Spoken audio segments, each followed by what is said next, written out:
today. I said if there were 49 other Joshes in the other 49 states, we'd actually have a really good chance to change education everywhere in the country. So I'll just tell you a little bit about my background, because I spent most of it in innovation. So I was with a high-tech startup, and then in venture capital with the firm. We were a really good firm. We backed names that the older people will know, MCI and Amgen. The younger people know Dropbox and Twitter. So we worked with top entrepreneurs. And I really, honestly, had nothing to do with education and nothing to do with film for most of my life. So it's very unlikely I'd be here tonight. But over a period of time, I became initially a little bit concerned, then quite a bit concerned, then alarmed. And the alarm kind of went like this. And so this is kind of the castor oil of what I have to say to people, which is innovation is increasing exponentially. And we've all taken exponential functions, right? And we've never used exponential functions. It's one of these things that's in the math curriculum we all at one point can answer a question about and then never use. And in the context of innovation, it's really important to understand that. So that means the degree of change and disruption in the next decade will be an order of magnitude or more than it was in the last decade. So I want to make that really tangible. About 10 years ago, we saw the first smartphone. So think about everything that changed from just that one invention in 10 years. And there were a bunch more, okay?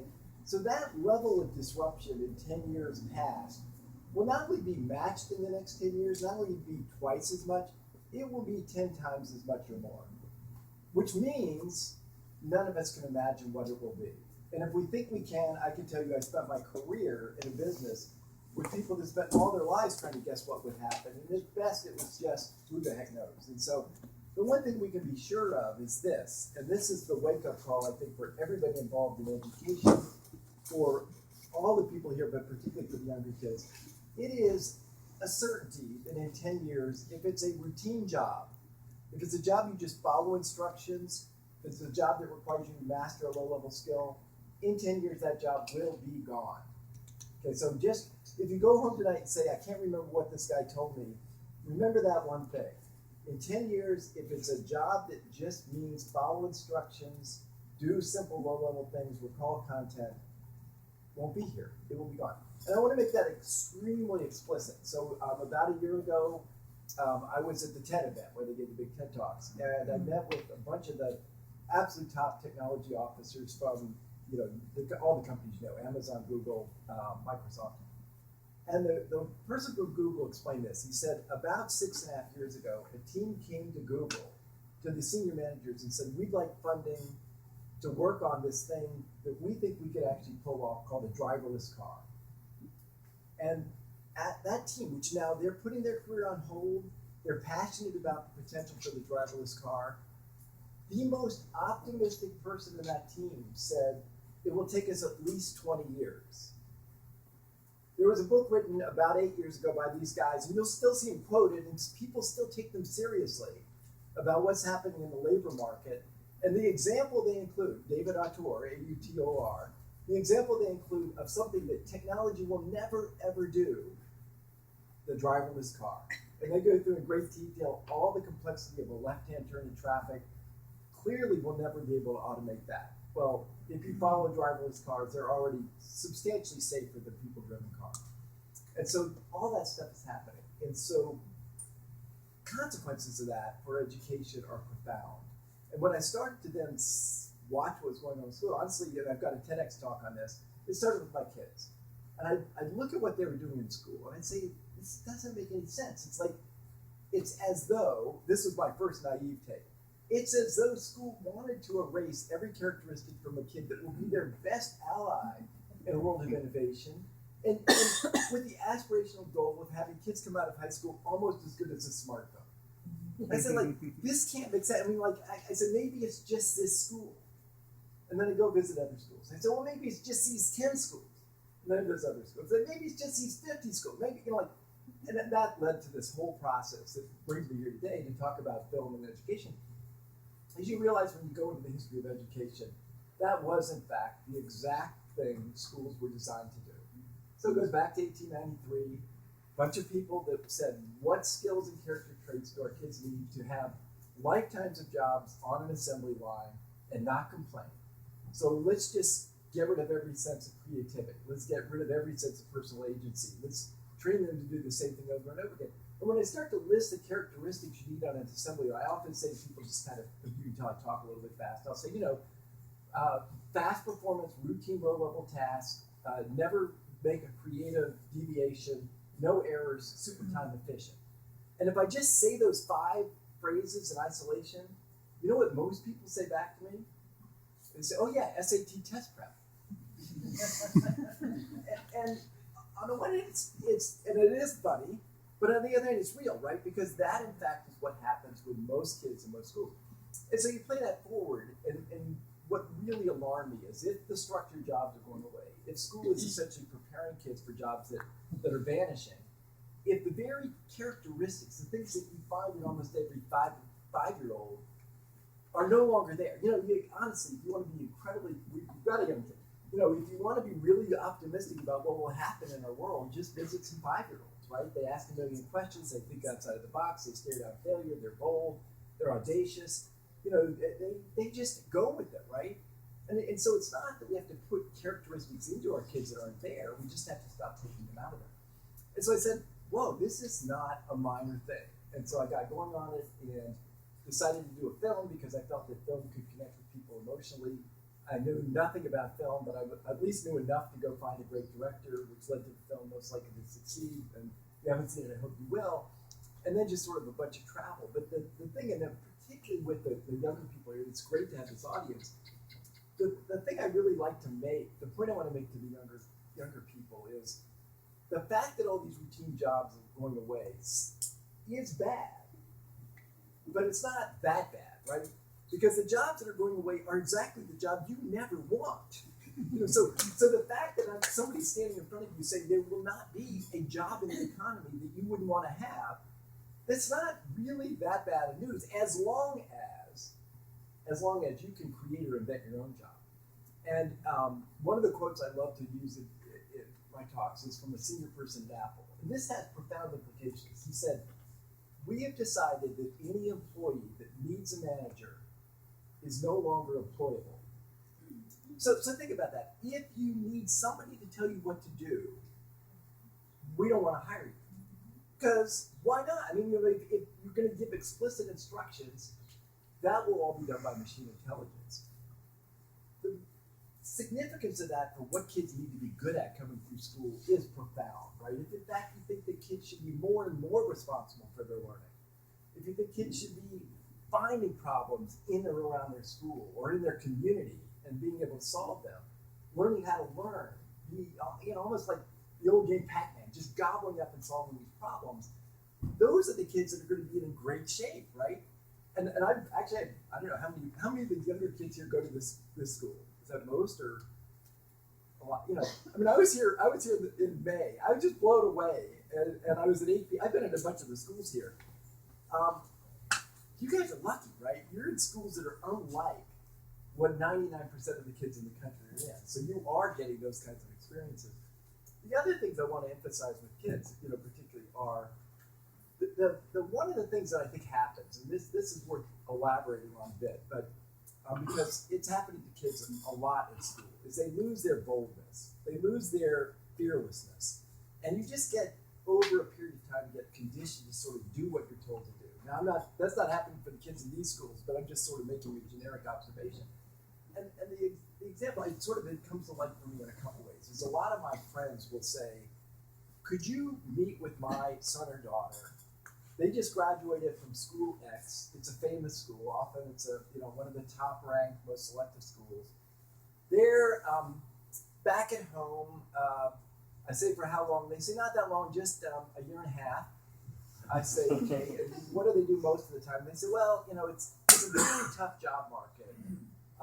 And honestly, it's had a little bit of an effect on them, so they are playing like 12 hours of video games in the basement a day. Do you think I should be worried?" Yeah, maybe. "And would you mind talking to my son or daughter just for some career advice?" And I'm always happy to do that. And I'll talk to them, and this is a key, for the younger people here, if you remember and can remember this, is I'll say to them, "Tell me about your strategy to get a great job." And they will, it's always a variant of this. Well, I've gone to 150 company websites. I've filled in 117 online applications. I've sent 92 letters with my resume. And I say, and they say, nobody's really gotten back to me. I say, okay, what else have you done to get a really interesting job? And they'll look at me like I've got three heads. And I'll say, do you really think that online applications and letters are how you get a really good job? I mean, you really think that's the way, is that the person you want to hire? Is the person who thinks that they should just fill in an online application? I say, of course they're not going to hire you. That's like just the distraction out there that says do this so that, we can channel all the uncreative kids into a path that just gets deleted. So I'll say, what are you doing to get, have you researched 3 or 4 or 5 companies you'd love to work for? No. Have you used LinkedIn to find somebody from your hometown that works in those companies and make a personal connection? No. Have you thought about something you're really good at that can help that company? No. I say, well, why not? They say, well, the website doesn't say I should do that. And it's like, there it is, right? There it is. If you think of the world as being, follow what the website says, follow what the curriculum says, follow, you will end up being that exact person that's not going to get yourself ahead of life, not going to be able to find a job. You're going to be the person that Apple says they don't want to hire. The other thing that's so amazing to me, I'm going to give a personal anecdote. So when I was in venture, I had a lot of people over the years, mostly not because of me, but mostly because my firm was a top-tier firm, but people would want to meet with me. And this is totally true. For 25 years, there were 2 approaches people took to try to get to me to meet with me. One was they'd send me an email or a letter, of course, and I never hear from them again. So they're in their mindset, they're saying, I'm sending this letter to him. The very first thing he wants to do when he gets into the office is read the letter and resume from somebody looking for a job and carefully think about it and then get back to them. Of course, that's all his life is going to be about. And then when they haven't heard from me, they say, you must have really looked at it carefully and decided there wasn't quite the right person. That was one class. That was most, okay. The second class was, they would send in a letter, they would call about 45 minutes later, then they would call the next morning at 9:15, then they call at 1 p.m., then they call at 4:15, and then they call. So finally, back when I had an admin, I'd say, this is creepy. Or somebody put there's a block call. Okay. So 25. So I want you to think about this. In 25 years, one person did the following. Okay, younger person coming out of college, wanted to talk to me, got to know my admin, said, I know he's super busy. I sent him a letter. I'm sure he didn't have time to look at it, but I'd really love to talk to him. And would he be open to this? True story. They said, someday when he's in the office, and you'll know when he's in the office, could I just come in, sit in the lobby? I'll bring stuff to do. All I want to do is walk with him from the office to his car at the end of the day. I can tell him what I'm interested in and tell him how he can be helpful to me in just 3 or 4 minutes. So, question. She comes in, my admin comes in and says, this is what this person said. We've never really heard of this in the last 10 or 12 years. What do you think? So, Barbara, what do you think my answer was? Any answer? Yeah. Actually, see, it's interesting. My answer was no.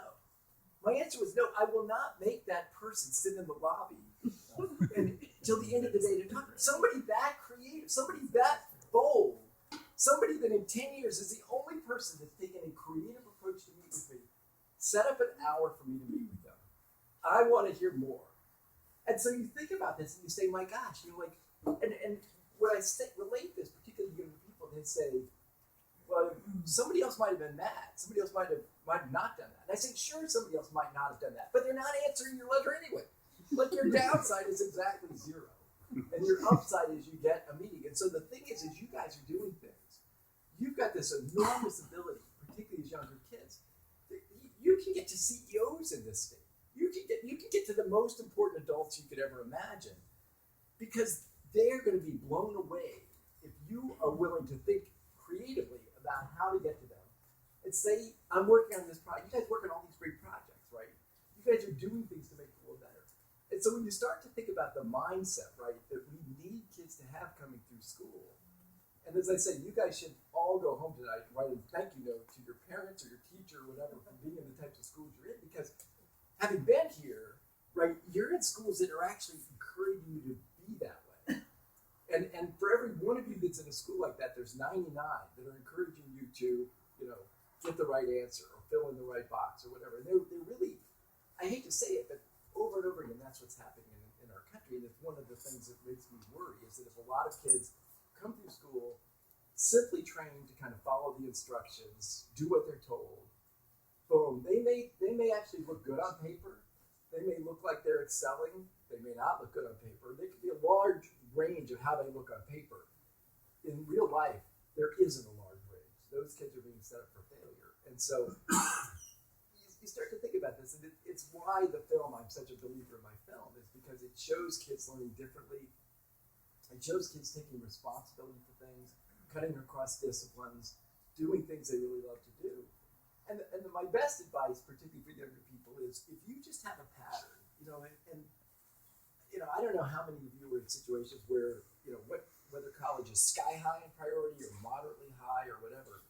But one of the things I find is really troubling is the amount of time and effort that we encourage high school kids to put on something that looks good to somebody down the road, maybe. And the thing I really want to emphasize is, if you have a consistent history in your school, in your community, around your house, of finding problems, nothing's perfect, right? As great as your schools are, there are things you can do to make them even better. As great as your community is, there are things there. One thing I say about my generation, we have not shortchanged the young kids in America on unsolved problems we failed to step up to. We have left you with an enormous playing field of problems. If you can just consistently say, because those are the people I wanted to interview, and I think those are the people any of these adults will tell you, these are the kids we are interested in meeting with, we want to hire, we want to work with, is a young adult who has a pattern of saying, I saw this problem, I felt I could make a difference, I thought big and bold in terms of how to get to the adults that matter, to explain how I could plug in and contribute to this, and I did it.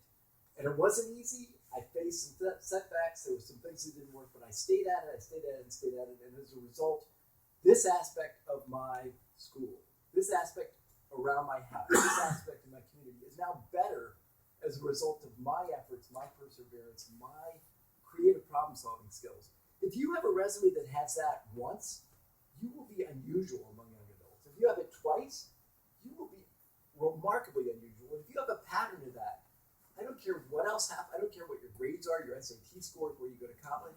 If you consistently find problems around you and make them better, learn the things you need to learn to do that, creatively draw on your community to help you be a powerful change agent, there's no stopping you. And so I'm glad to be here. We're going to have a great panel, and I'm happy to answer any questions as long as you guys want. But you guys are awesome. Thanks. All right.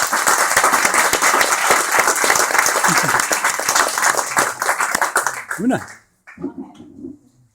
Hi everybody, I'm Una Burns. I work at WEA.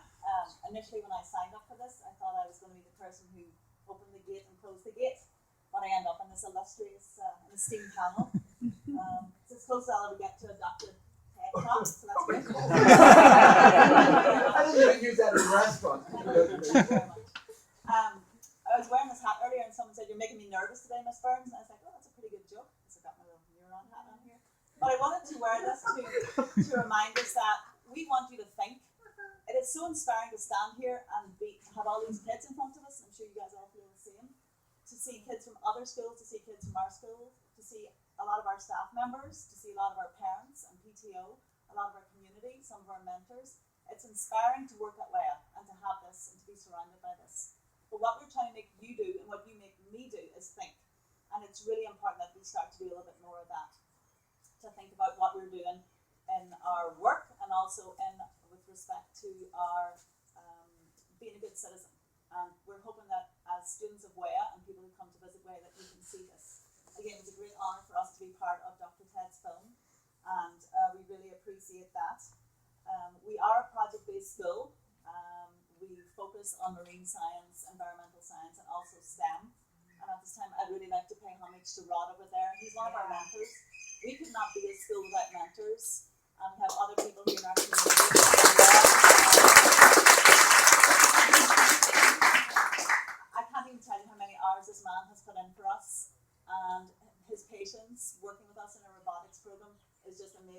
our students here are well aware of what Rod has done for us and our robotics program and our STEM education here, so we really appreciate that. We really appreciate all our mentors, our parents and our students, and we hope that you appreciate us. We are trying really hard to make a difference.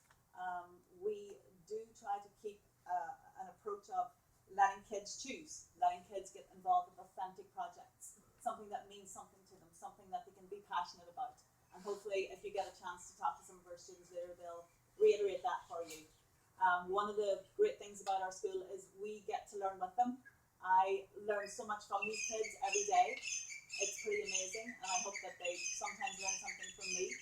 But what we're trying to do is make a difference, to be involved in the community, to give back to the community. And we can do that through our projects, and we hope that we make a difference in this community. We are doing something a little bit different, and I'm sure some of you probably know what we do, but for some of you, you're probably like, well, how do you get your credits? How does all that work? And we also have to fit in there, so sometimes we're kind of like a round peg trying to fit into a square hole, but we do make it. We have successful students that leave here and go on to college. We also have students that go on into the work world. So we're trying to make sure every kid that comes here can get what they want out of this school. And that's what our goal is every day, that we try to get there, to get these kids to be good citizens of the world, to realize that we're in the 21st century. There's not a bell going off and you have to hop up off your seat and go to the next place. You don't hear any bells here at any time. Sometimes we don't know what time it is, and next thing you know, it's the end of the day, right? You're like, what? How did that happen? So this is we're trying our best to give you real 21st century learning. And we have started this, we've been at this for quite a while. Maybe we haven't perfected it yet, but I realize that a lot more schools are trying to do this, to do project-based learning. And one of my fellow Irishmen, Oscar Wilde, did say that imitation is the sincerest form of flattery, and we hope that you would want to imitate what we do here. And we want to sort of help you do that. And that's, one of the things about being a teacher and being a community teacher, that we can all help each other. I know we've received a lot of help from our community college members here.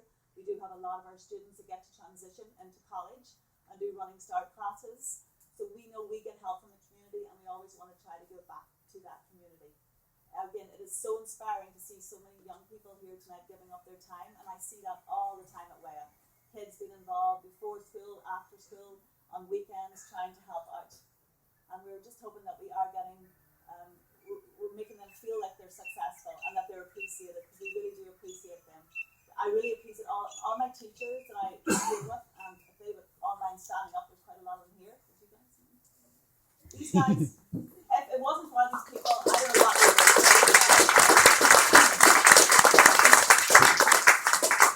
GPL is not easy. It's a steep learning curve for all of us, teachers and students alike. But when you have a great team, teacher-wise, student-wise, and members of the community to help you, it makes it all so worthwhile. Every day here is a wonderful day. It's a challenge, but every day is a really, really great day. And again, I just want to thank you all, and especially again to Rod, our mentor. If I haven't really told you enough, I'll do a shameless plug. It's like I'm on a late night show. So here's my news. It's just a flyer. So we're having an open house. And I know we've got a lot more people who've got lots of wonderful things to say, so I don't want to take up too much of your time. But we're having an open house, and it's Thursday the 9th. So this is somewhere where the students will be there, and they'll be presenting and talking a lot more about their projects and all about how they think. So if you wanted to join us, that is not coming up this Thursday, but the following Thursday. Hopefully we'll have better weather. We're really disappointed because we love our new campus. We've been here, it's our third year here, and we're really excited to present to you out in Capico, which is our esteemed area out there. But hopefully you'll get a chance to come back, plug, and visit us again, and you can see around our campus. But yeah, I really wanted to thank what Dr. Ted here has talked about, and the fact that we're all trying to help you guys and make you guys realize that you're very important to us. I'm getting old now. I'm going to be relying on you people here very shortly. So I'm really excited to see you all here, and I really thank you for this opportunity to talk a little bit about WEA and how important it is to me and to our teachers, our students, and our community. So thank you very much.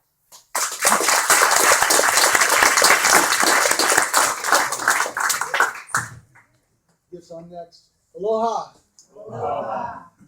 I'm not going to stand up because I tend to slouch anyway when I'm standing up. So, but if you can't hear me at the back, just give me one of these and I'll try and project a little bit more.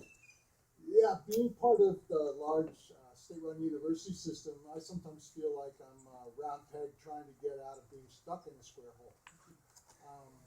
But being part of a big system, we have a lot of creativity around the edges, and as the newest campus in the University of Hawaii system, that puts us kind of at the edges, and we really want to capture the fact that we're new and that we have an opportunity to go a slightly different way, perhaps, than other institutions that have been around for a while. I wanted to echo and pick up on what Rod said about the importance of initiative and creativity. I also wanted to try and focus a little bit on what's special about this place here that we're all so lucky to be in. And in a way, I want to ask you, especially the younger people that are here, what about the young people that aren't here tonight, that either don't have the confidence, they haven't found their way, they don't see themselves and have aspirations for themselves to the same extent that you guys do. And so that's the reason why we have this new campus in West Hawaii. West Hawaii, along with West Oahu, have the lowest college going rates in the state of Hawaii. And so to me, and I was in business and I was a marketing manager and a business person before I became an educator. To me, that's like gold. That's like big market opportunity. So I want to get more people on the higher education pathway. What else is special about this place here? We have a pretty small community. We have an amazing diversity of resources, whether it's natural resources, whether it's human, socioeconomic resources. So, and that kind of ties into the fact that, you know, the challenges that threaten career livelihood, and security, and even sustainability of our environment, they're not all just about sort of creative and technical and scientific solutions. They also include a need for skills and adaptability that combines your technical knowledge, your science, technology, engineering, math knowledge with human communication and you know, being able to operate and understand people and being able to communicate and empathize with people. And actually, Thomas Friedman, who writes a lot about world economics and global future, he calls it STEMpathy. He says that the people that are going to be secure in their jobs are not the people that have great technical skills, but if you have a combination of great technical skills and human skills, then you're going to be okay. And I think that's really important to us here. So we've been sort of trying to say, okay, what's going to be unique about this new campus, both as part of Hawaii Community College and as a gateway to the UH system, universities for bachelor's degrees, and getting getting community feedback. We've decided that we're going to focus on science, culture, and conservation. And so those things kind of reflect the values of the people who are here. So we need to use this place to inspire all of the people that live here to become part of the opportunity of what this place is going to be in the future. And some of you will probably have a journey away, and hopefully many more of you than my generation will come back. I grew up on Oahu. I went to high school there, and I recently went to high school 40-year reunion, dating myself. But, you know, probably 2/3 of us were off somewhere else on the mainland of that. And I was lucky to be able to come back here. I was scattered as far as Australia, so I told people it took me 30 years to figure out I went to the wrong big island. So that's really important. The other thing I wanted to highlight is that one of the things we want to do, we have community college students. We're also reaching out to students that are not college bound. We've got a unique college scholarship program called the Ilama program. If you know somebody who's not planning on going to college but should be, ask them to call up the campus and ask about the Ilama scholarship program. But we need something to top off that pyramid. We want to watch honors program for science, and there's a curriculum in the Hawaii Community College system called the Associate of Science and Natural Science, and it's designed to transfer you into a junior standing in the science major at the UH bachelor schools and at probably most schools. So we're looking to recruit college-ready students that might be thinking they should go somewhere else. We obviously want to reinforce their parents thinking that, well, maybe $7,000 for 2 years is better than $50,000 for 2 years. But even more importantly, in a community like ours, the real value is so rich in our diversity is we want to make connections and networks. So if even the students that might ultimately want to go away and get a degree from somewhere else, they may or may not come back, but they'll be more able to come back if they're making networks. And part of that networking is also the opportunity for our college to be at the forefront and providing all of our students with internship opportunities, because we've got some amazing emerging industries along with the traditional industries of government, tourism, and health. But on the STEM side, we've got some amazing emerging industries, and we really want to create an internship program where every student can have a chance to explore these industries or to create some lasting connections that they can come back to when they're ready to work full time. So I just wanted to mention those things, and thank you all for giving me the chance to talk to you, and a wonderful chance to be at the table with all these colleagues.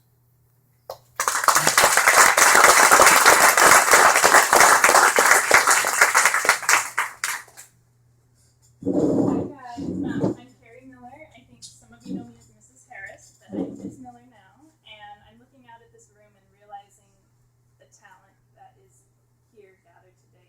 And when I go into a room like this is sort of where I start. And I look out and I see Thane, who was interviewed. He might not remember this at all, but when we were having our Furlough Fridays, your voice spoke to me so loudly when we were picketing on one of those Fridays. And Sophie in the back, we have a Coder Dojo group on Fridays that meets, and Minter Werner and Minter Makoto are still talking about you and the way that you incremented your variable with recording your voice to figure out that solution. It was very unique. And so I look out here and I have half of you as students, and I also look at the adults in the room, and I know I've had many conversations with you, felt supported by you, and figure out ways that we together have a purpose to improve what's coming for this generation, which is selfishly improving what's going to take place in our own lives. Having said that, so I think about connections and I think about community. And when I think about connections, by the way, I teach at Hululo Elementary. Did I mention that? So when we're connecting and making our lessons, one of the models that has sort of emerged for me is that we have a triangle, and one angle is the student, one is the facilitator, and one is the professional or the expert. And that triangle can always be changing when we're in the right mindset. So when I look at this room, I know that we've done that with our Coder Dojo group. I know that we do that when we walk through a gallery. I know that we do that when we bring in the kapuna to work on a computer programming class with 4th graders. And so it's this kind of changing role. And with the dojo, one of the other mentors we've been working with, Kayla Kehe Elementary now, added it to a square and made sure that the parent was a piece of it. And so I think creativity is also the heart of where I come from. Teaching has to be creative. If we're doing the curriculum, I think Dr. Dintersmith mentioned that employees, tenure, if you're just someone who's going to do what you're told to do, that's not necessarily what the employer is looking for. We need to be able to create our own tasks, ask our own curious questions, develop a new solution. And so creativity is for me the heart of what all of that is. And when we're creative teachers, we are creating creative environments. And if I'm not feeling creative, something's wrong. And I have to rethink, and I have to figure out, am I trying, what piece do I need to debug there? And then also I wanted to talk about authenticity. So when we're present and when we're speaking, and as students, when we're authentic, authentically answering a question, that's when you're finding your voice. When you're authentically asking a question about what's curious to you, or even if it's in a reading assignment, looking at what do I have to answer, right? And figuring out on a need to learn basis what the task is that you've been given and where you can take it that inspires you. So creativity, authenticity, community, and creativity, did I say that? That's it. Thank you.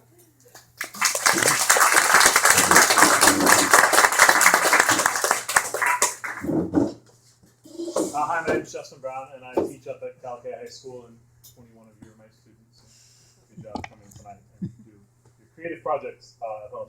So I want to pick up on a theme that Dr. Dintersmith was talking about, which is education is in an existential identity crisis, whether it wants to admit it or not, based on the fact that the students are going to enter a world where you have we have an acceleration of paradigm shifting technologies, and our humanity and our civilization wasn't set up for that. So if we take one industry like transportation, right? The time in which walking around was the best way, the technology that was best for that was a lot of generations. And then when people were like, hey, we could domesticate these animals, if we do that, we're gonna have an edge. And it shifted the landscape. And those people that figured that out were able to transition and take over those societies that weren't at that level. And then the society maybe came along and they're like, hey, let's go across that river. We can go to this new place. We have a boat. We're going to power that boat. We have a car. We have a train. We have a car. We have a plane. And the rate at which that's moving is slowing down. And it's slowed down to a point where we're seeing for the first time people having two transitions in their lifetime. So you might have been around like at that moment where like, hey, we got flights. And maybe it was in your lifetime that we went from pre-flight to post-flight. And that was a big shift. And it changed the nature of that industry and then change the nature of what you need to understand to work in that space. But you weren't necessarily around in two shifts, right? You didn't go from like walking to domesticated animals to flying in your lifetime.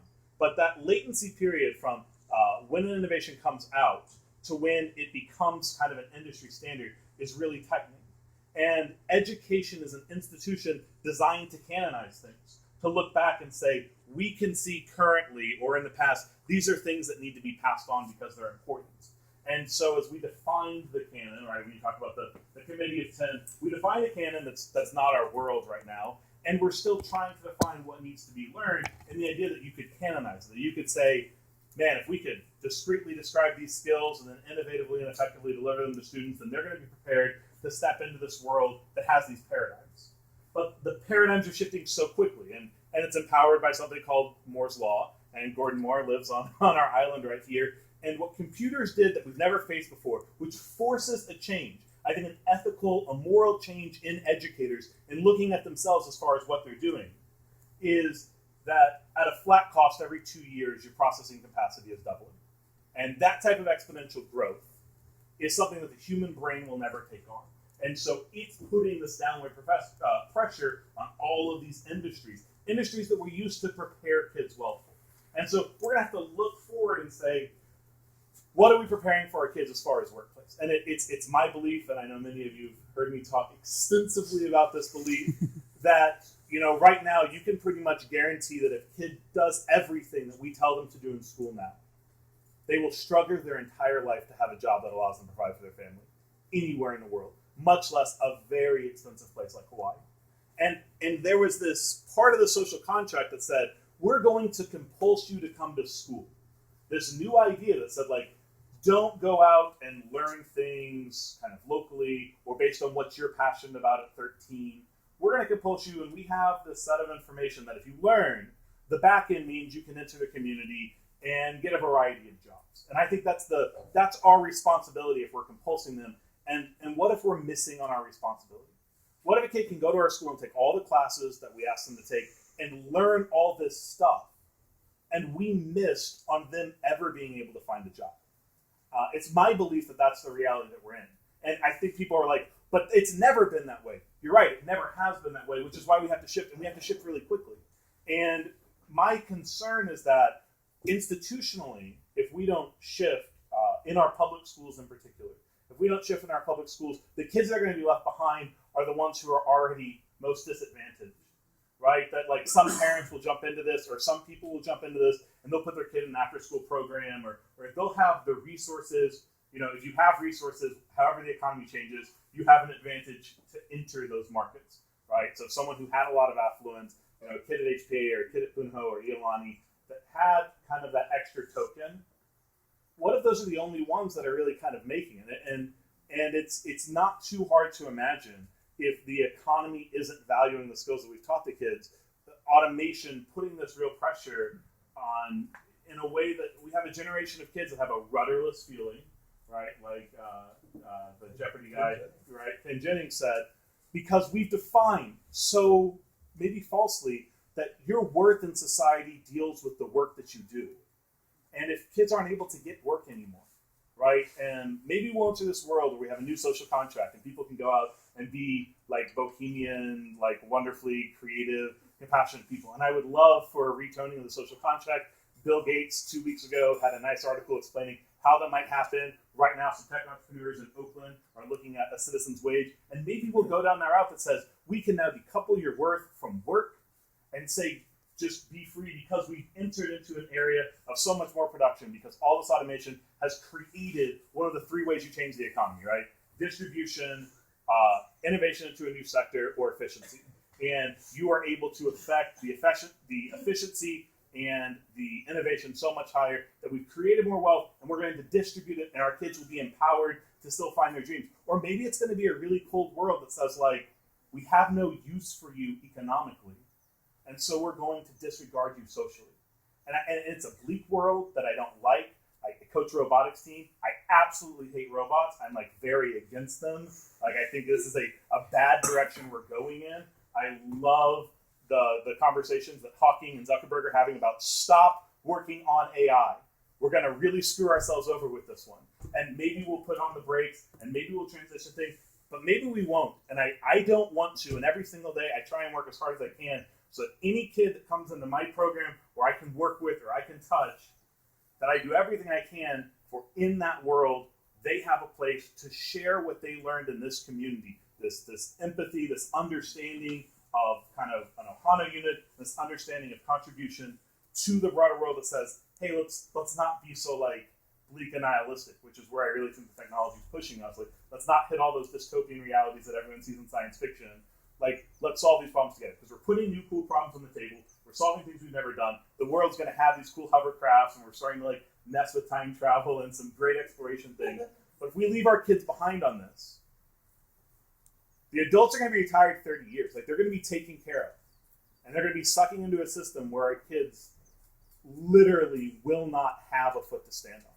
And that's why I think it's so urgent to have a conversation and to look at locally what we can do to empower teachers, empower people in the community to come in and change that art for our students. And if we don't, and we say, like, we've never had to do this before, we've never had to change so much before, we can just leave it a little bit like it is because that's where we feel comfortable. I think we will do that at our forever peril and be remembered as the generation that let kids permanently down because there's not a remediation program to jump up if you're that far behind. So I'm excited that we're having this conversation and to have an interesting group of people, and I think now we get to talk to each other. Yes.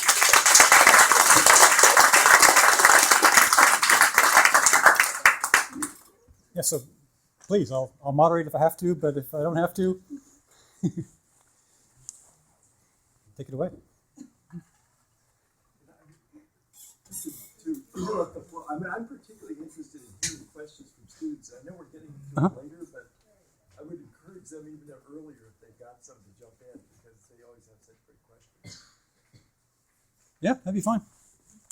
This is for Dr. G. Ted, I will only respond to Ted from now on. Ted. Yes, thank you. I'm Dr. G. Okay, Okay. Dr. How do you equate Common Core with what you said? Okay. Maybe we should just talk a little bit. Yeah. You know, I mean, there are two or three things about it. I mean, you know, if you look at the sensible approaches of Finland and Canada, they have standards. The standards are limited to 1 page per grade and rid of subjects. So, my issues, I have 2 or 3 issues. One is it's very college centric. I think we, let me just give these are points we make. I use the example all the time about, Woody Flowers started, we were talking about the first robotics program. He's a tenured professor at MIT. He got convinced that the kids at MIT were learning next to no science. On graduation, you can Google, this is fun, MIT graduation day light bulb, wire, battery. He gave a bunch of the graduating seniors 5 in AP Physics, 5 in Calculus BC, 800 on SAT, all A's in high school, accepted MIT, 4 years in MIT, degree in engineering, can't light up a light bulb. And you sort of say, well, my gosh, how much science did these kids really learn? And the reality is with all these things, there's partly the standards. And I think a level of standards makes sense. I think they should be driven more by teachers. I think there should be more local input to what is valued by a community. The hard thing is, the stuff that really matters is very difficult to test and measure. And when somebody tells me we're going to do a test for creative problem solving, I say, good luck.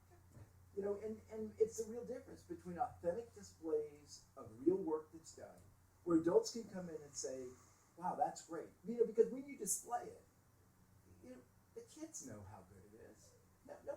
Nobody puts up something with 50 adults coming by that they can't explain and comes home saying, I did great, but the teacher sort of screwed me over. The other thing, I've got this in my book, but it's like the grading of these things is so hard. And it's sort of like this ivory tower, David Coleman, and I know him, and and I hate to be so negative about it, but this example, real example, I was talking to a journalist. She's 20 years award-winning journalist, undergraduate degree in literature from Yale, passionate about Victorian literature. Just for the heck of it, took the 10th grade Park Language Arts Assessment and got a 79 when her challenging question was an essay on Victorian literature. And so, so it's like, I don't know, it's like, why do we feel compelled to roll these things into numbers? I mean, that's fine, and so I hate to be, I'm not against standards, I'm certainly for accountability. I rarely meet teachers who don't want meaningful accountability. I think students respond better when they're getting real feedback, meaningful feedback. I just feel like, man, you look at the math, I could go on all night about the math track, but when you talk about artificial, we have kids spend, when all the kids put their hands over their ears for a second, kids from grade 7 through 12 doing nothing other than low-level procedures you can dictate into a smartphone, and we call that math. That's not okay. Ted, I think, following up on that, and just kind of for everyone, when we say that we want something different, everyone's going to say, yeah, we'd love it to be better. Where are all those talented people who are going to come in and bring in this innovation? As you traveled around the world, what have you seen about building capacity locally to make this pivot? Because I think we have the education system that we have anywhere that has it because of the people who created it and the people that are making it, right? Yeah. And so what changes, where have you seen, when this is present, then we get something different, or when this is present, then it's a lot harder? Because we're not going to have 100,000 engineers drop into the Big Island and say we'd like to one-on-one mentor every single high school student and bring out this creative, interdisciplinary awesomeness. I agree that leverage is local. Yeah, but then when you see kindergarten kids, as I have, getting really good at programming robotics or doing 3D printing, with teachers that don't know anything about it, but just willing to say, we're here. Maybe they won't figure it out quite as fast. Maybe they won't, we were talking about first robotics, maybe they won't get it done in the 6-week sprint or something. But I have enormous faith. The kids are natural learners, right? Kids want to learn. And so where I find the really powerful things are when you connect kids with real problems in their community, when you let them have a voice in identifying and shaping and constructing what they want to do, and when you surround them with adults that are supportive, caring, and sometimes the expertise can come from within the walls of the school, and sometimes it can come from really the adults outside. If you want a great advisor for something, you can find somebody, and they will respond to you. And so you start to look at that and you say, oh, and I want to follow up because I mostly agree with your points about public school, private school. I will tell you, I have been to most of the top private schools in the country. The number of creative, interesting, problem-solving kids in those schools is very, very small. It's affluence and traditional school go hand in hand. Affluence and resourceful, tenacious problem-solving actually are inversely related. And a lot of those uber rich kids have everything done for them from age 3. I mean, every car drive is an opportunity for SAT test prep. Every grade is an opportunity for the parents to run interference in the school to make it better. And so what I found was really interesting, right, is that the kids that we call the at-risk kids, you give them a real problem where they've got to fail. They're used to failing. They deal with it all the time in a really tough personal life. And I just say to people, my God, what if way better preparation in school is taking on messy real world problems that matter and make your community better, and that actually not only narrow the achievement gap, it might actually flip it, right? Because initially, you probably see it, the kids that have just had everything done for them by their parents, they just are like these machines. Tell me what I need to do to get an A. What do I need to do to get an A? I mean, it's tragic in so many high schools. I've been to a lot of high schools and seen a lot of high school classes, and the only question the high school kids ask is, will this be on the test? Who wants to hire somebody that says, will this be on the test? Will this be on my performance review? Yeah, one of the biggest things you learn at school is how to go to school. And that's a problem. But I did want to respond to this idea that education isn't changing at all, isn't aware. In fact, that if you take a longer view in history and you describe those critical events in social technological history where humanity made a leap forward. But during all those times, the model of teaching and learning was more individualized, more small group. So basically what we're finding is we're realizing, and grudgingly now, it has issues to do with economics and change management and workforce generational turnover and things like that go on to it. But whether it's the DOE and the K-12 sector, whether it's the University of Hawaii, any major university, there is an awareness within there that the 20th century industrial model of learning that was designed in 1893 by a bunch of presidents of Ivy League schools is not what we need, and thankfully that's not the one that got us to where we are anyway.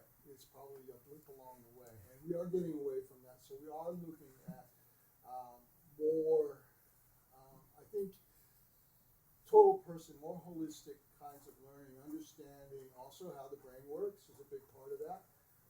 And we know that the techniques, the industrial techniques, don't even work. They're not even compatible with the way the brain works. So, the mind learns much more quickly and makes connections between the neurons much more quickly with open-ended problems rather than means-end kind of questions, where there's a right answer. You learn better when there is no right answer, but there's a problem with many answers. So I think that I'm not quite as worried. I wish it was happening a lot quicker. I think the world is moving very quick, and that you'll see, some institutions and some communities, and that's where we're, like I said, the networking at the community level, the leverage that you can get locally, I think is really going to be a key thing, as well as having people that want to go out and inspire their fellow community members to also see what opportunities there are, or just engage them and say, hey, you matter, where do you fit in with this, or come along and see what I'm doing here. Those kinds of social engagement is going to be so important for us as a community to be able to transform our economy. I think it's very inspiring to sit up here and for us who are aware to feel like we do a lot of this. I don't want to boast, I think we do. So I think it's something that every school could do. We do try to give kids a lot of choice. They are self-directed. I feel like they do get to work with authentic problems. They do get to get involved in the community. I'm I'm hoping they get a good all-rounded education. I'm hoping that when they leave us, they feel like they have been prepared for the real world. That this is what we are really trying to do. And we're not perfect. I'm not saying that by any stretch. We're not perfect, but I'm hoping that a lot of kids who go through our program come out of there feeling that they've got a good all-round education and that they are prepared. Some of the kids I've seen, I've been here for about 12, 13 years, very academic kids, but they didn't. I think they challenged themselves with our program.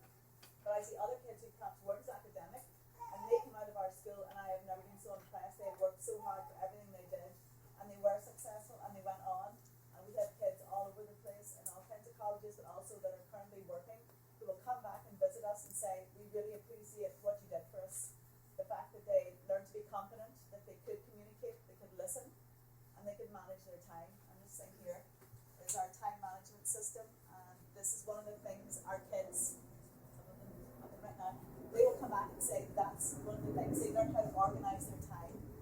And, these may sound like really basic things. I know people talk about testing and all that kind of stuff. Yes, testing happens. And yes, we try to make sure that we challenge our kids to do well in their tests, but that's not what's that important anymore.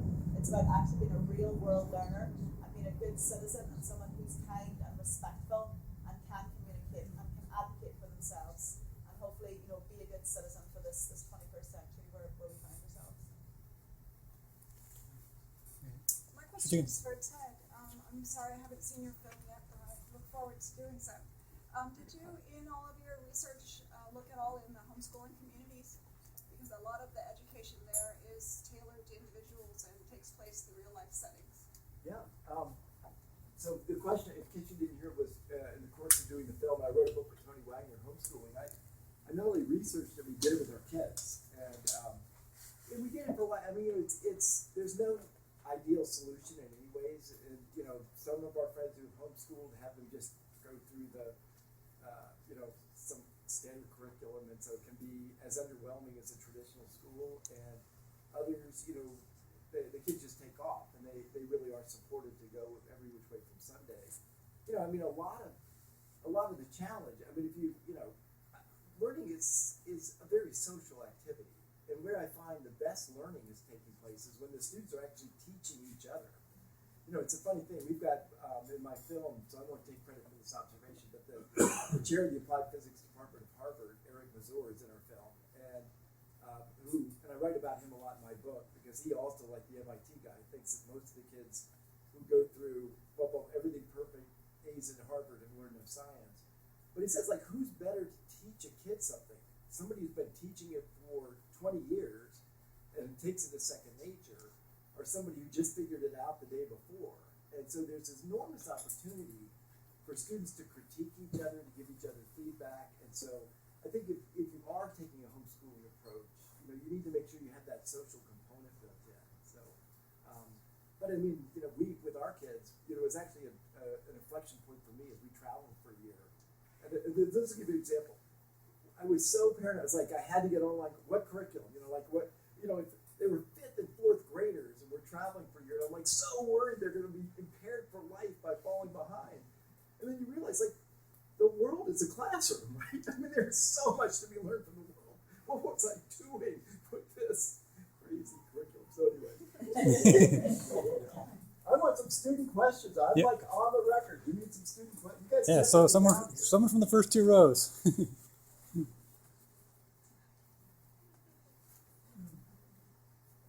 Yeah. Great. Hey, let's give it up. Don't screw it up, Lydia.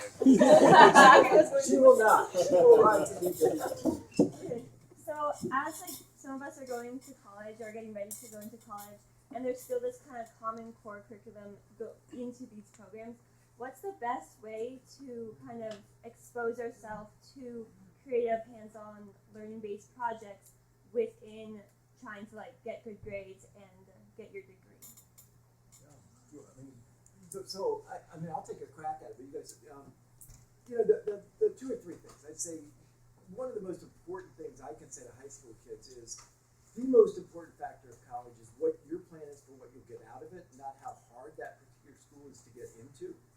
And if you know, Frank Bruni wrote a book about that that's really interesting. Malcolm Gladwell looks at kids, you know, it's very interesting. Like a kid that goes to an easier college to get into and excels actually does better in their career than somebody that gets into an uber competitive college, does really good work, but sort of believes they're now average or in the middle of the pack. And so there's, I know, you know, like I've got a 20 and 18-year-old, so I'm not just speculating about what kids go through when they're in junior and senior year of high school. We put so much pressure. I mean, I always feel sorry for them because I'm telling you what you know. You know, like you take the SATs, it's not private, right? Your classmates all hear about this quickly. You get your decision letters back, it's not private. And so the thing I say is like admissions officers, it depends on where you're applying, but a lot of them are looking for interesting kids.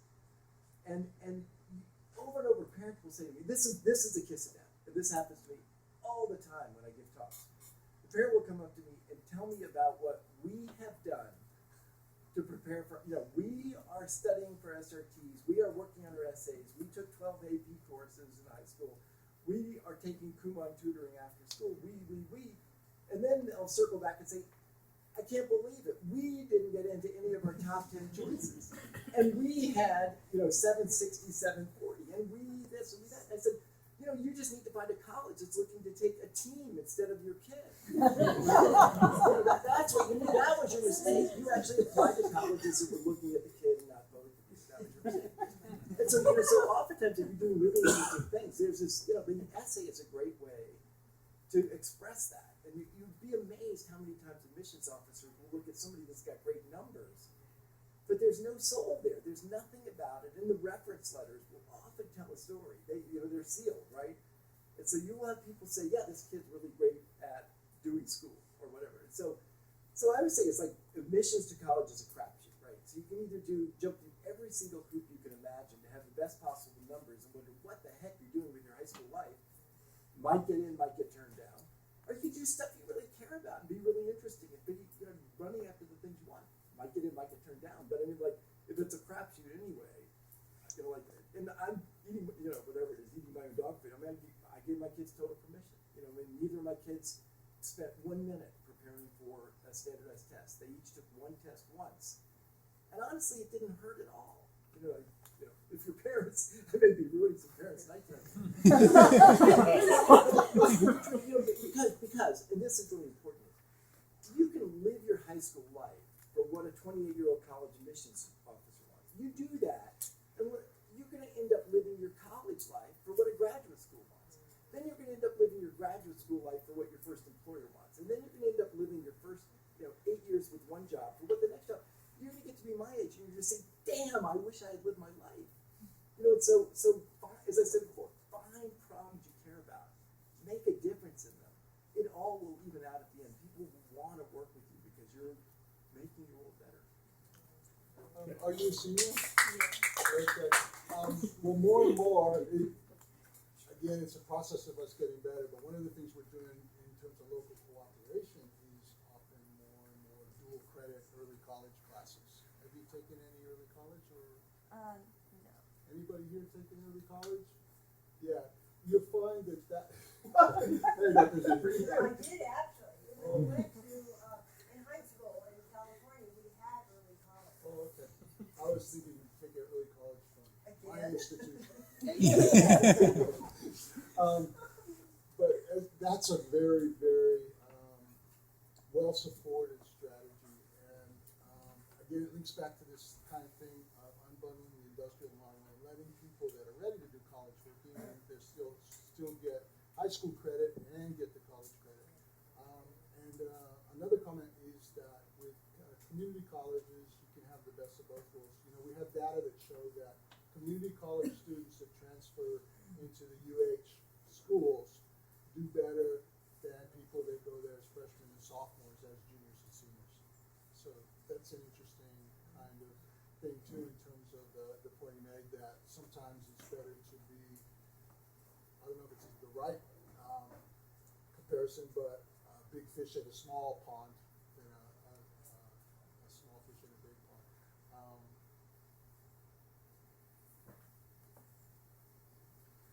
I think I have to come back. One more suggestion. It may be too late. I'm a huge fan of gap years, for one. And so keep that serious about it. the other thing is, so seniors, it's too late. Juniors and younger.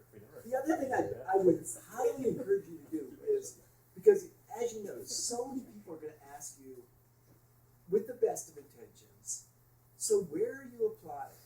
So what have you heard? As though it's any of their business. And it's very difficult when you're 15, 17, 8 years old to say to them, well, frankly, it's really not your business. But if you say, well, honestly, I'm thinking hard about taking a gap year, period. And suddenly all this fruit, like adults, they mean well, but they can take something that's already a miserable experience and make it that much worse.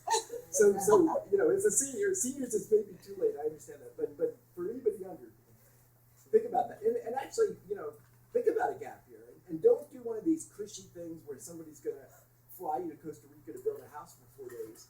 Figure out what you want to get out of a gap year, make money during that year, and get real life experience. Because when you go to college, you will get so much more out of it because you'll know what you want to get out of it. As I said before, that is the single biggest determinant of what your college education is all about, is what you decide you want to get out of it. Yes. Did you homeschool your kids all the way through, or did they go to a high school? So we did off and on. My son was from about 4 years old till 17 years old. If you did an EEG brain scan, about 99.3% of it was baseball. And so homeschool didn't work because he wanted to be on a baseball team. And my daughter, well, she sort of did it 3 different times, and sort of had good experiences, but she was really wanted to be around other kids, and so that's sort of what you run into, is you sort of run, and that's sometimes a great homeschool community, so you can solve that. But it's like it worked. They all have good things, and then things that you got to kind of manage around. So. Other questions? Yeah, student question. So, Definitely take that one. with all this talk about going into the future and trying to perceive this way, and that school right now isn't really preparing us accurately enough for this advancement that we're going to go through. So the question that I have is, like, what's the best thing basically to do? Because I'm personally, you have to get good grades in order to get into a good college that you can get into a good job. But that's at least the way of thinking that my parents have taught me. But Are they here tonight? No. I have their number. Yeah, hold on. What's your number? But I also, like, as you say, I'm also in extracurricular activities to channel my creativity, like robotics, and then I'm also in many other things like soccer and stuff that to channel all these things. But I'm also trying not to burn myself out and going into all these things. And I think I'm already on that road. So what's the suggestion to make? Because I can't just drop chemistry or. Maybe you could. I'm not answering that.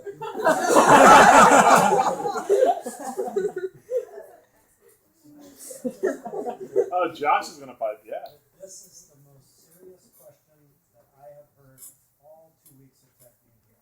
That's great. This is the most serious question. He's talking about being burned out. We're wondering how we can make education joyful and engaging again, and he's talking about being burned out. So I think the panel should address that. Yeah, I mean, I was just going to say that all this pressure comes from thinking about the future, and I think that you offset that by being in the present. And some of the things that you probably enjoy the most are those things that make you feel really present, whether it's your sports or your robotics. And then also sometimes take a step back and put things into perspective in terms of you want to live up and achieve your most potential, but sometimes that's not a straight line. So it's not the same path for everybody.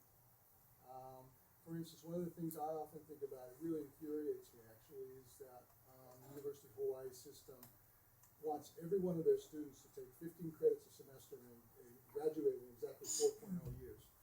Now, I'm wondering who's better off, somebody who gets their degree after 7 or so years, has no student debt, and has 7 years of industry contacts and community contacts from being involved in the workplace and other things.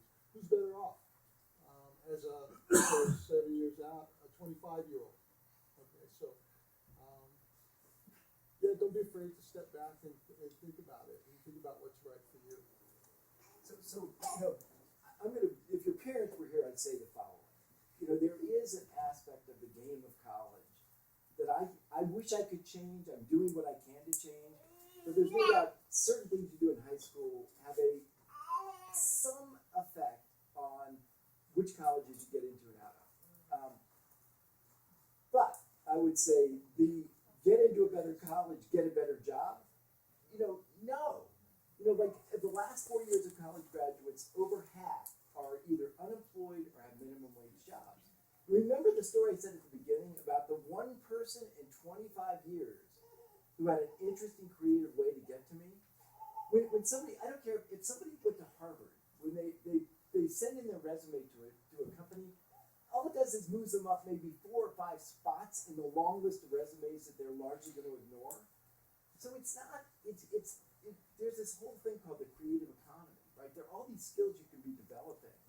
I mean, you're going to control your own destiny to a much larger extent than when I was your age. And so you see this happening. In my film, we've got Laszlo Bock. He ran all the people operations for Google. For years, Google hired on how expensive your college was. They would ask your grade point average. They would ask your SATs. And just to make it interesting, they'd say, how many ping pong balls can you fit in a Boeing 747? They realized none of those made any difference. So then now they look for legitimate signs you know how to code. And if you can, they bring you in for an interview. And so when you think about it, it's like I'm totally empathetic. As I said, I've got an 18 and 20-year-old, so I'm totally empathetic about the stress of what you're under. I feel like adults pile on it.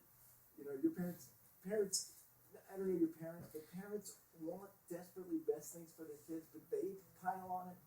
The peer pressure, I mean, there are a million things that make this keep telling you more. And it sounds like you're not the kind of kid that's going to be spending 12 hours a night playing video games, right? But you want to have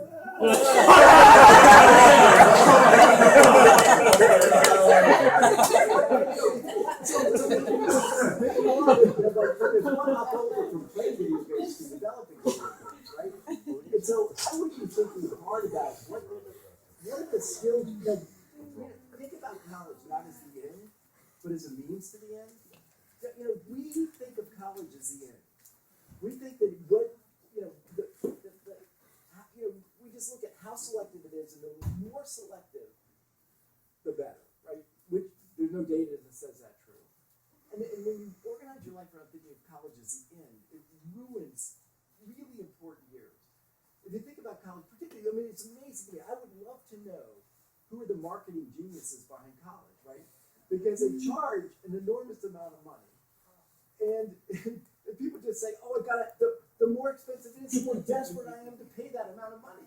It's like you had a Kia automobile you were charging $250,000 for, and you said, my God, we're back ordered by 8 years. When you charged a modest amount, nobody wanted the car, but now that it's so expensive, everybody says it must be good.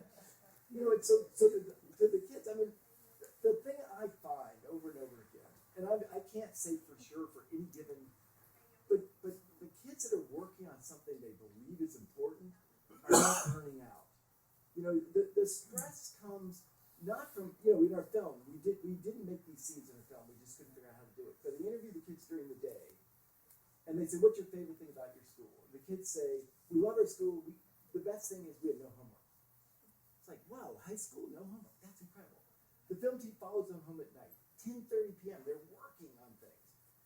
He asked me, he said, well, wait a minute, 11 hours ago you said you have no homework. And they look at him and they say, well, this isn't homework, we want to do this, right? And so the more, you know, like as I said, I'm a bad person to talk to about chemistry because we insist that kids take, I mean, you know, if a chemist there, I apologize, but the percentage of adults that use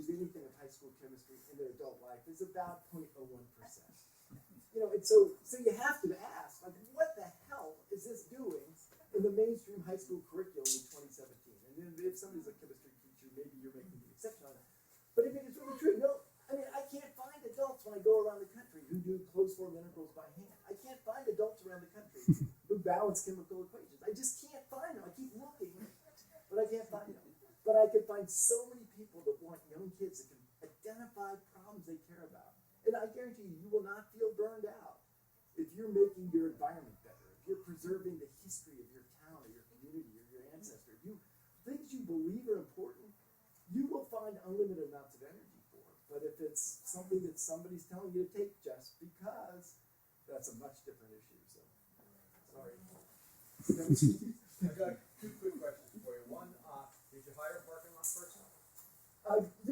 We actually got him into a great company, and he was off and running. So yeah. And the other Yeah, one but is, because the I only just said, my adults I God, know that's use who green- you want to hire, right? Somebody that thinks outside the box is who you want to hire. And, the only adults I know of involved in chemistry were on Breaking Bad. So. You know, as the maybe primary driver of that young man's burnout. We have a close and you know, I think it's, you know, you hit it right on the head. And my first year of teaching, you know, I'd come in from the mainland, and I was so excited about how I was going to push all these kids who hated math to love math, and they were all going to go to school because that's what I thought was the best thing.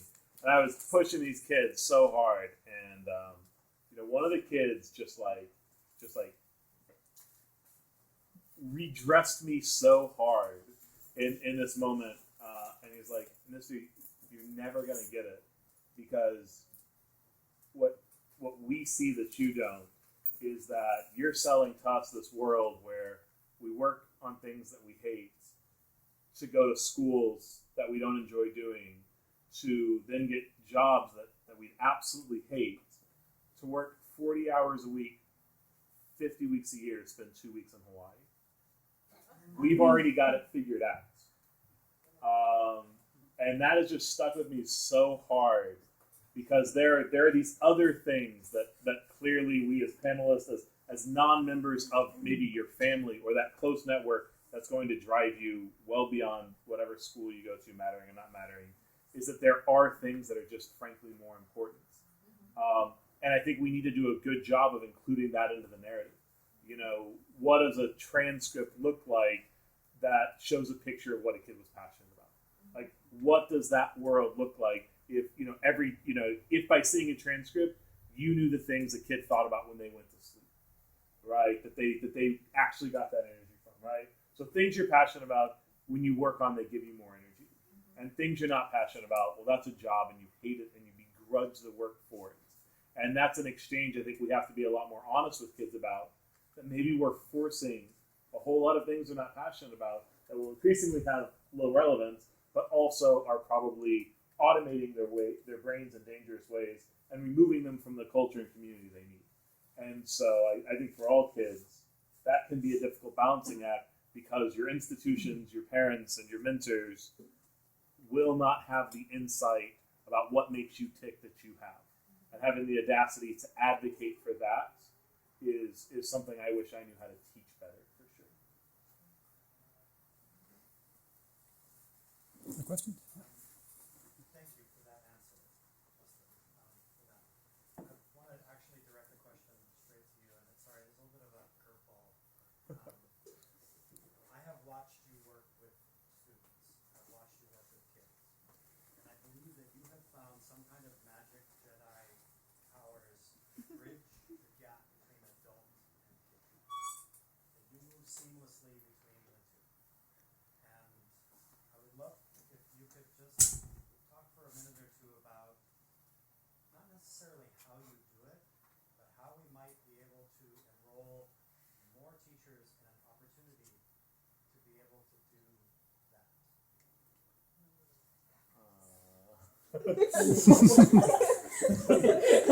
Well, yeah, I don't have a great answer except to say that, and this is Will's left. Yes, I can say that every lesson that I ever liked teaching, I never planned. and that I think when I have those moments where we connect, and I think for my kids, so tomorrow their assignment is to make my eyes shine by lighting up my spirit. That's actually their assignment that they have to think about tonight. We have, well, I know they're going to do it, and so He was great on the panel.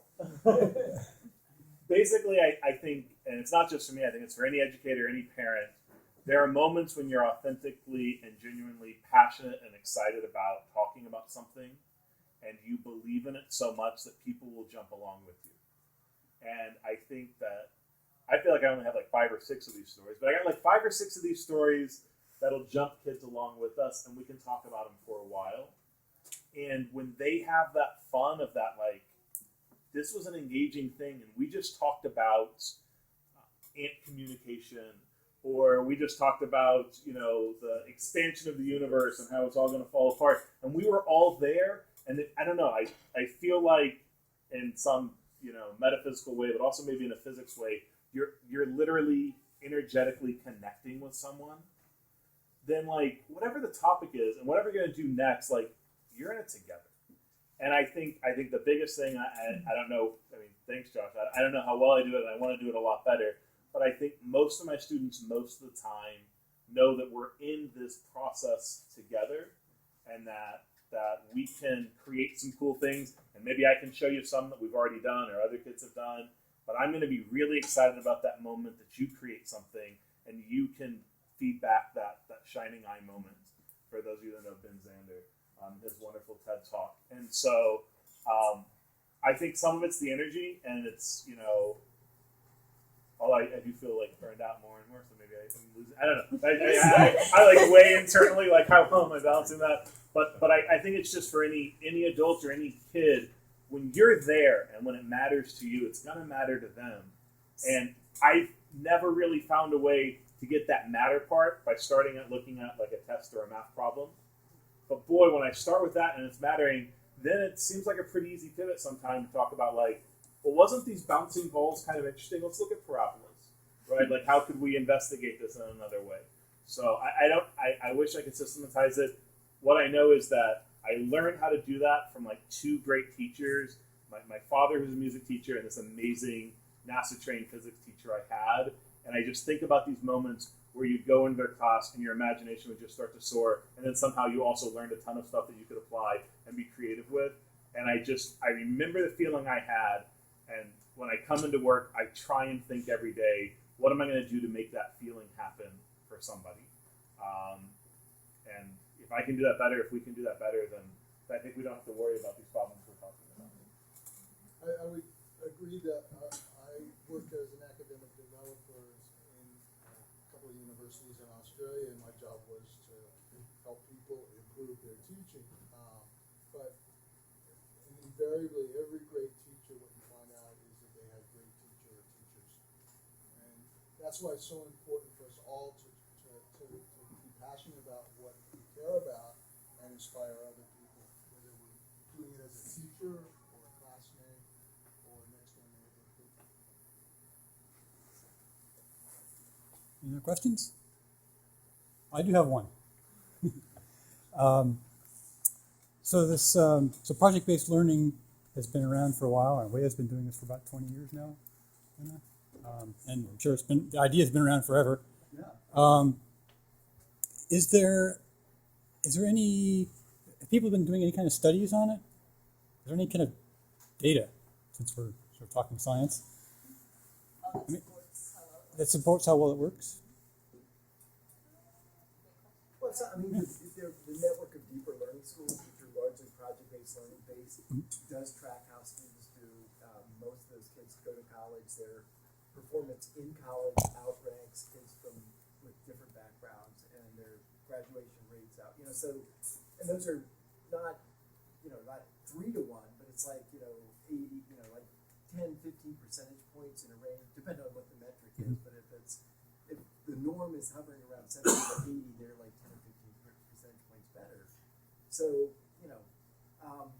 but back to the 20 years. I mean, it's like I always say to people, since when is learning by doing a recent phenomenon. It's True. like the only recent fad, the only 7, 8, 9-year-olds math problems. Say, hey, you can't be a really good baseball player if you don't understand some of this math. And then when the kids see it in the context of a sport, it's like unbelievable. And these opportunities are everywhere. So I love your question because it really, the saying I love to say is anything leads to everything. Once a kid's interested in something, if we adults are smart, we can turn that something into lots. What do we do instead? We say, no, we're going to tell you what we take the students' voice so far out of it.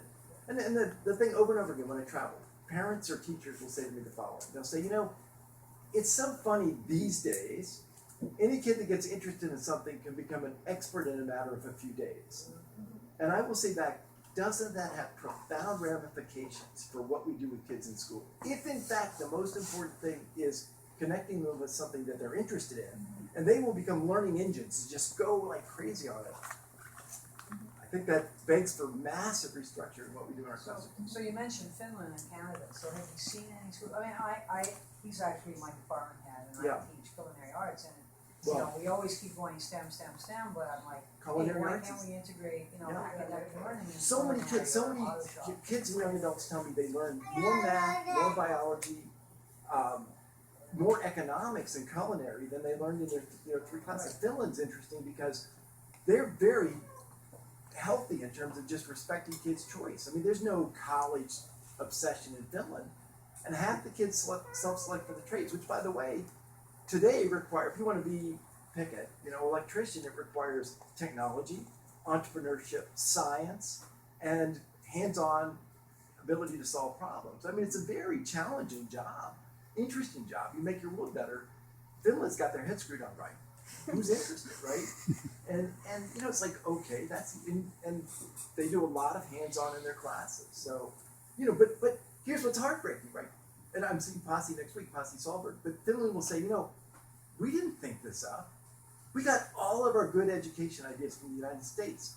Our question is, why aren't you doing what you're doing? Why do you guys have the good ideas, but you don't do it? And that's one of my points about this will be my last thing, and then, the reason I keep coming back here is you guys have no idea how many unbelievable examples of outstanding education there are right across these islands.